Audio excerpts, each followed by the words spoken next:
Unlocking seamless communication in the UK with your Telnyx number starts right now. Let's dive in. First, log into your Telnyx portal. Head over to the number section. In the left-hand navigation menu, that's where the magic happens. Now, click on by number, select United Kingdom from the country drop-down. You'll then be able to choose your desired region or area code within the UK to target a specific location. Next, it's time to configure your UK number. A crucial step is selecting a voice profile. This profile dictates how your calls are routed and handled. If you don't have one set up, now is the time to create one and configure it. Also, enable CNAM Lookup. This will display your company name when you make outbound calls. Making sure your customers know who's calling this is essential for UK business communications. UK telecom regulations are strict. You need to register your address and it needs to be verified. Make sure your address is accurate and complete for successful registration. This helps in complying with local requirements. Finally,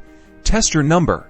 Make an outbound call to a UK phone number and verify that the caller ID is displaying correctly and that the audio quality is clear. Congrats! You're now set up to use your Telnyx number in the UK like a pro.